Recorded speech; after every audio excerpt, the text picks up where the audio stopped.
when visitors come to Hawaii, it's as if we're not only their playground, but we're their hole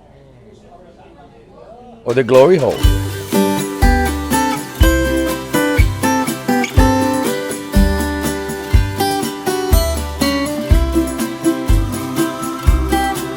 How are you?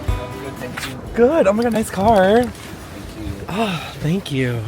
I came prepared knowing that you're, Okay, good. you know. Filming as we... Okay, good.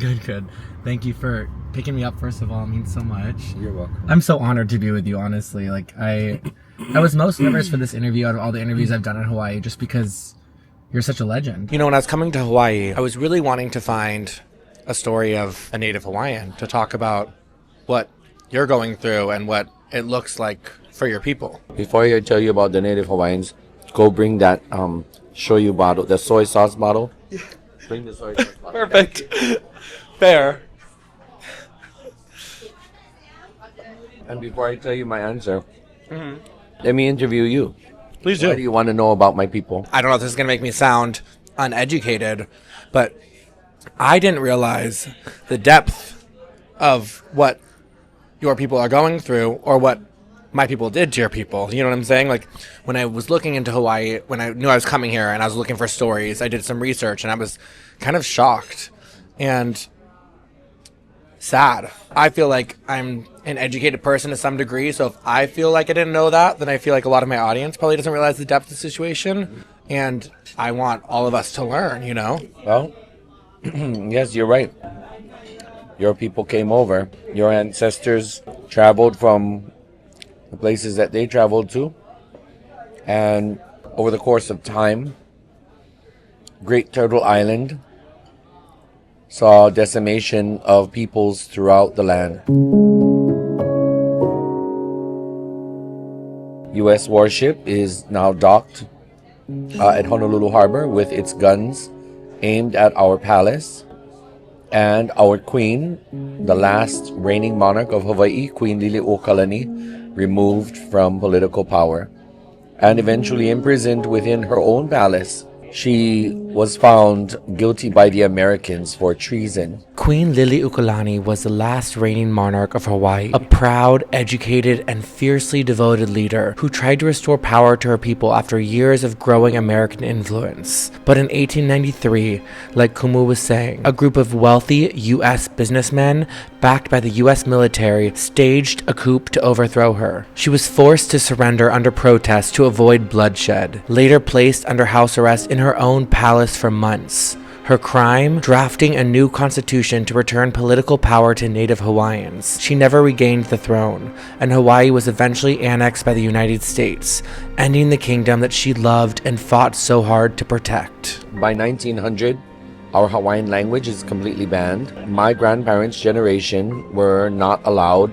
Many were beaten for speaking our language. How do they legally ban a language? Especially because we pride ourselves on being America, the place melting pot of cultures, ethnicities, languages. How is the language now banned? What America are you talking about? Well, I'm not saying we are that, but I'm saying that's what they, America, land of the free, that's the slogan. You know what I mean? That is a crock of shit. That is a fucking crock of shit. Kalamai, I'm said it over the food, but I'm sorry. There is nothing about such claim that America is land of the free. The context to being free is if you subscribe to that power structure, if you subscribe to that economic structure. But you're not free. The United States of America and being American prides itself on me. Individual, do as I want. We have seen it time and time again. The current political regime that controls the United States of America, although they find themselves at odds with the other side, they are some of the finest representation of the most deplorable of American sentiment and perspective and and manner and demeanor. When I think about Hawaii, it's certainly nothing of what it was in the 70s when I was growing up, but it's nothing to the Hawaii that my grandparents described to me growing up. And of course, change comes to everybody and everything, but so much change that Hawaii looks nothing at all like it rightfully should. By and large, there's nothing Hawaiian about Hawaii in mainstream Honolulu. What is there? For every American that's going to watch this has nothing to do with being anti-American. This has everything to do with my people and our rightful place under the sun. America may feign being so diverse and land of the free and all of these kinds of noble and virtuous kinds of beatitudes, but I say it's a crock of shit. To be Hawaiian, to be ethnically Kanaka in our own homeland, my homeland, my mainland, it means to understand that now we are a minor minority in our own home. It means that there are many, many elephants in the room that exist. For example, we know that we're not necessarily in political or economic driver's seat power in our own home. And that power dynamic creates some very interesting situations because we'll be valued when it's convenient. Where are we going? We are going to put gas into this car because this car is ready to tell the both of us to get the hell out and walk our ass. Yeah, uh-oh.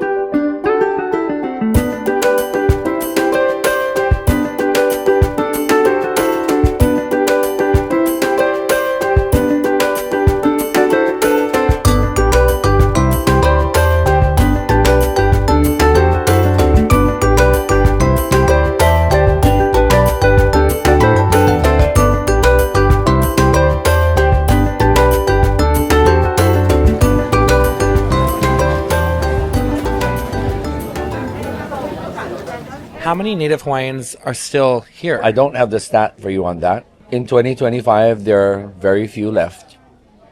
And it's only going to go one way. The Hawaiian Homestead Act was a U.S. law that set aside over 200,000 acres of land across the islands for Native Hawaiians, with the goal of helping them regain access to land after the overthrow of their kingdom. On paper, it was meant to be reparative. Today, many see the act as a flawed promise. Thousands remain on waiting lists for decades, some dying before ever receiving land, while others are given plots without access to basic infrastructure. What was meant to heal people has, for many, become a symbol of slow-moving bureaucracy, systematic injustice, and a legacy of stolen sovereignty. The inception of the Hawaiian Homestead Act was to, quote-unquote, reform the Hawaiian people, meaning make them industrious and make them whole and make them better because somehow they weren't, because somehow we were deficient or lacking prior to that. If any and all of the deficit is looked into, one finds that it's because of the insertion of foreigners into places and spaces that they were not meant to insert and impose upon. There is still the absolutely foolish blood quantum requirement. You know, in order to receive a parcel of land, you had to be at least half Hawaiian. So another problem that I've been reading about and hearing about is that, you know, we're on an island and there's only so much space, and so many people from other parts of America are moving to Hawaii and taking up big parts of land and leaving people who belong on this island with nowhere to live. That's because you have people coming in with greater dollar power, greater financial stability and security.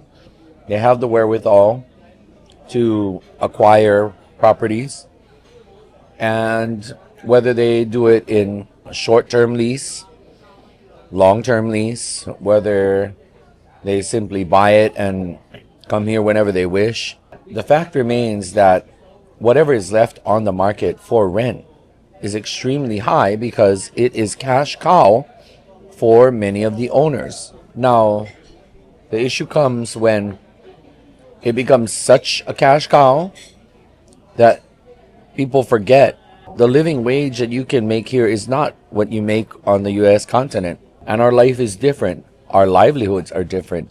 Our lifestyle, our culture is different. I choose not to subscribe to the American way because it's contradictory to the way of life that I know to be representative of the word aloha. Aloha doesn't only mean hello, goodbye, or love, but it comes with it a sense of dignity, respect, and honor. It requires you to be courteous and diplomatic when necessary. It requires you to have a sense of duty and obligation to the land and people and things around us. That's aloha. If I'm expected to compromise aloha, then, well, that's not aloha, and it's not what I know as the Hawaiian way of life, and that's just not me. How do you feel about tourists coming to Hawaii? Tourists coming to Hawaii are not an issue. Tourists whom are entitled to do and whatever they please and act in whatever way they please without consciousness and without cognizance that they're in somebody else's home. That as much as we are a vacation backdrop to people, there's got to be something said for being conscious. When visitors come to Hawaii, it's as if we're not only their playground, but we're their shithole or their glory hole to do whatever the hell they want and to make like whatever they want. And that comes directly from being a part of the United States of America. American tourists think that because this is America, they can do whatever the fuck they want. Being American focuses on individual personal liberties and freedoms. Being Pacific Islander and even being Asian, we focus on a culture of we. We is greater than me. We think about what happens to a place after we come, utilize it, and if we trash it, the next person can't enjoy it. So it's our responsibility to pick up after ourselves. You know, that's not American mentality. American mentality is go ahead, use it, and, well, if it gets screwed up, we'll just figure out how to mitigate it in the end.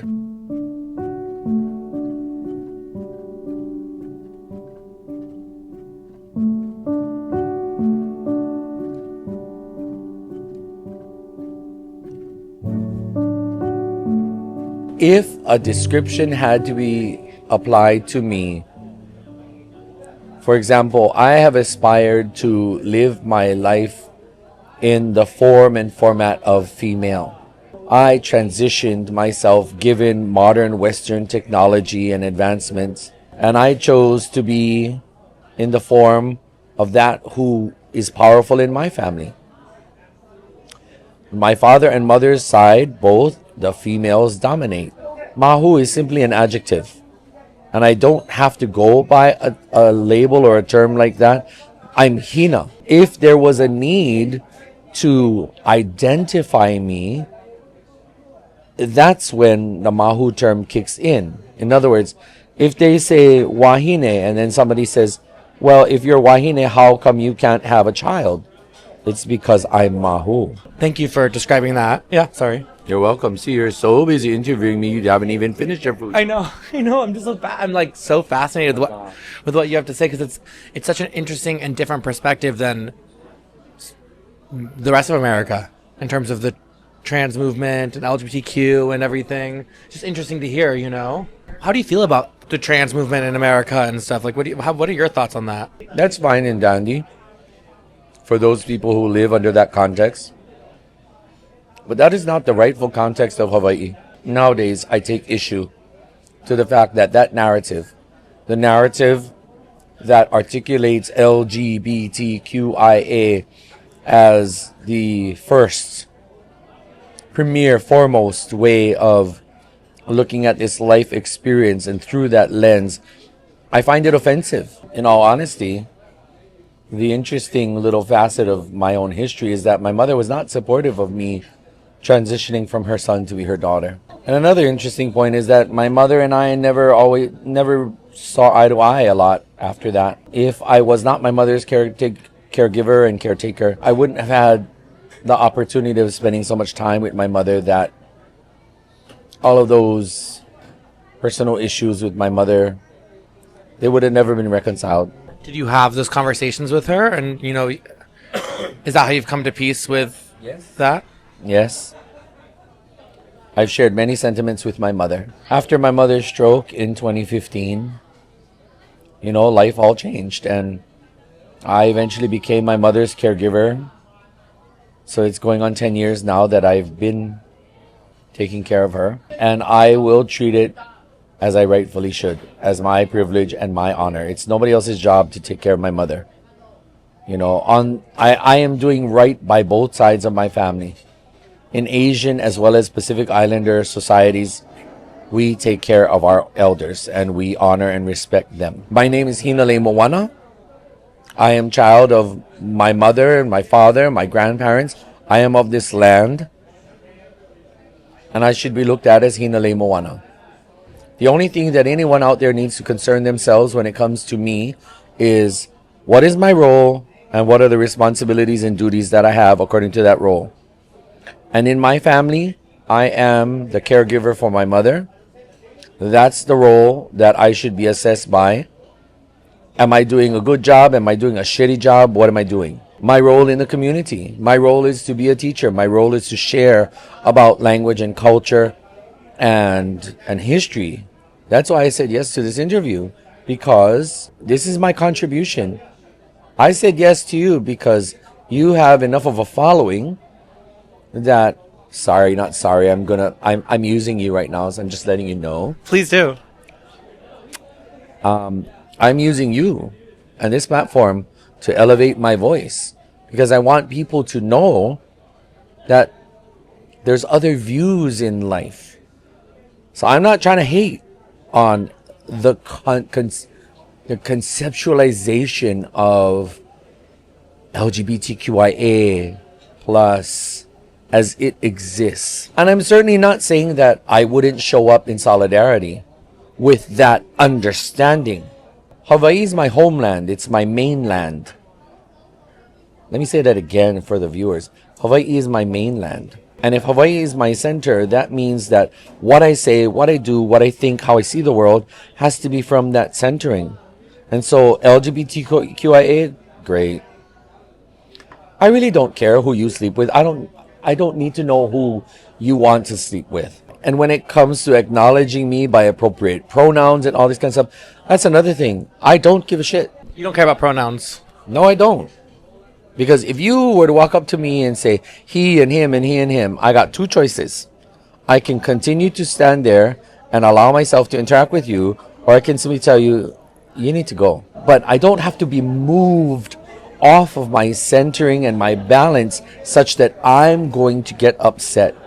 I'm going to internalize what you say and give you free rent in the foyer of my mind, the veranda of my heart, the porte cochere of my existence. You got no place in here. I'm simply going to say, oh, poor thing. You're uneducated and you're unsophisticated. And who are you to be so grand and so important as that what you say should decimate me, reduce me to rubble? But you're a strong woman, though, and that's why you're able to brush that off.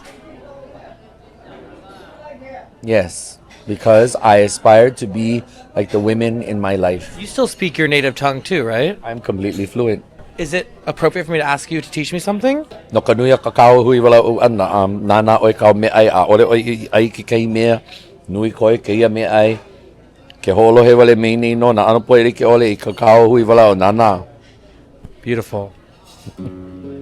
So I just told you, because you're so busy interviewing me, you did not eat all the food, and that's, It's true. I'm just fascinated by you. Okay, you're right. Okay, perfect. To get to sit down and have lunch with Kumu Hina was one of those moments that I'll never forget. I was so unbelievably nervous and slightly intimidated when I first met her, but immediately she has this sense of warmth about her, and it's not like she's putting on or trying too hard. Like, she is just so fully herself, but still so warm and open and compassionate that I just felt so right at home and so comforted beside her. And it was just such a learning lesson for me. I hope it didn't feel like too much of a school class for you guys. I never want my material to feel like that, but honestly, I was just captivated by her stories and by the culture and the history of Hawaii. And, you know, also one of my favorite things about traveling is learning about different cultures and how they view things versus America. And it's just always so fascinating to learn. And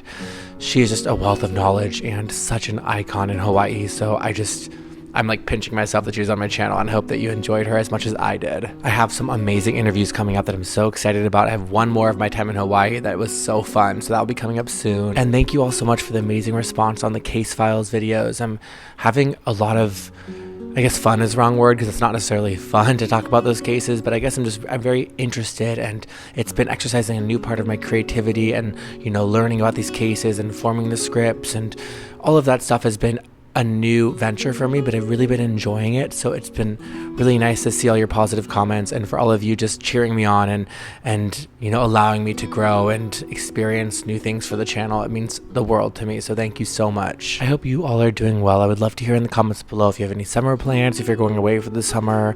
It's so funny, like I feel like I just got back from Hawaii, and it's always so nice to get home, but then after like 2 weeks I'm so ready to leave again and go somewhere new. So I'm already trying to plan where and when I could take my next trip. But let me know if you have any trips coming up. I love living vicariously through people when they go on their trips. Like, if I see someone that I follow on Instagram and I see that they're going on a trip, I will be watching that story nonstop, because I like to follow. I will live vicariously through that person on that trip. It's so funny. But yeah, let me know in the comments below if you have anything exciting coming up, and I'm thinking of you. And thank you so much for watching, and I will see you soon with another video. Okay, bye.